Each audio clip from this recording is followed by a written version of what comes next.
All right, let's get into it. The file's thick, coffee's gone cold, and the rain outside isn't letting up. We're not just going through some topic today, we're cracking open a case file, one that's colder than a landlord's heart, a real mystery that kicks off when the sky itself became a crime scene. You heard it right. This one's a messy business, a kind of cosmic hit and run that left the feds absolutely scrambling and had the public looking up at the stars like they were a lineup of potential suspects. Now, this isn't some story about little green men. No, this is about a presence that's been lurking just out of sight for decades. So you always start at the beginning, right? Act 1, the cold case. We're heading back to 1947, and we're not talking about a simple crash site. Think of it more as the scene of what this file calls a cosmic hit and run. Yeah, this was no fender bender. This was messy. It left the authorities with way more questions than answers and had everybody, the public, looking up at the night sky like it was a police lineup. It put everyone on edge, and that edge, well, that's right where this case lives. Which, of course, brings us to Act 2. With any cold case, the first thing you do is you start profiling your perp. But let me tell you, this is no usual suspect. Our subject goes by just one name, the Gray. So you can forget your street-level thugs or your white-collar criminals. This is a whole different class of operator, one that doesn't leave fingerprints, probably because they don't even play by our rules. So here's the rundown from the file. They're small, about 5 feet, spindly frame, looking like they'd snap in a stiff breeze. But don't you let that fragile look fool you.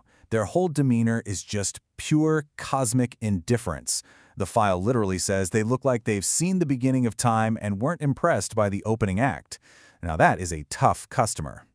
But really, it's the head that tells the whole story. It's oversized, like a biological safe deposit box, A heavy vault holding an intellect that operates on a frequency we can't even begin to tune into. You can't read them, you can't reason with them, because their thoughts just aren't meant for our ears. And the face? A total dead end. It's just a blank slate gray canvas. It absorbs your questions, your accusations, your fear, and it just reflects nothing back at you. It is the ultimate poker face in a game where you don't even know the stakes. And this brings us to the real heart of the investigation. The one key piece of evidence that seems to tie all these bizarre encounters together. Act 3, the Obsidian Stare.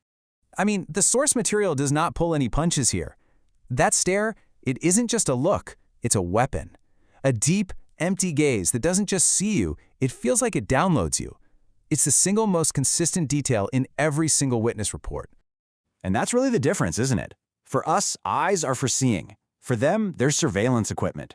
They're tools for a clinical, invasive examination that just peels you back, layer by layer, until you're nothing but raw data.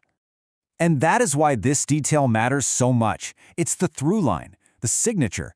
From dusty desert roads to quiet suburban bedrooms, the story is always the same, a silent figure, and that cold, analytical stare.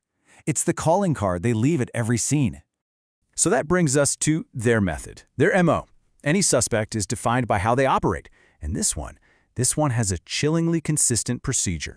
The pattern just repeats itself. A late-night abduction, almost always accompanied by a strange, eerie blue light, and your safest space, your bedroom, is turned into a cold, sterile laboratory. And then come the experiments. Clinical, detached, and deeply, deeply personal. So what's the motive here? What are they after? It's not your money. It's not your valuables. This is not a robbery. The motive is 100% biological. They're after something much more intimate. The very code that makes you, you. Think about it like this. They're not conquerors, they're auditors.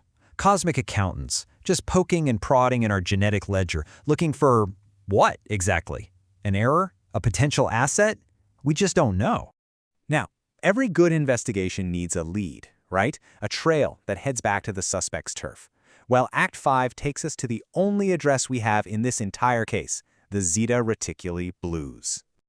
This is their neighborhood. A binary star system so far out of town you'd need a miracle to even get a signal. The file calls it a high-rent district for the gods. Basically a place where our laws and our physics, they just don't apply. These guys are the ultimate foreign agents, operating deep in our territory, completely off the books. And they leave no physical evidence, just these strange gaps in memory, what victims call missing time, and the faint electric smell of ozone, like the air right after a lightning strike. And that, unfortunately, brings us to our final act, the conclusion, or lack thereof, of this investigation. Act 6, the unclosed file. Because let's face it, some cases are never meant to be solved. So after all the reports, all the testimony, all those strange lights in the sky, where does that leave us? I mean, really, where does it leave this case? Here's the hard truth of it. The gray is the perfect adversary. It's the witness who saw everything but won't speak a word, and it's the suspect who leaves a trail that just leads to nowhere. They represent the ultimate cold case, a mystery wrapped in a hide that just refuses to scar. Because this isn't some new threat. It's an ancient one. The real fear isn't that something is coming for us.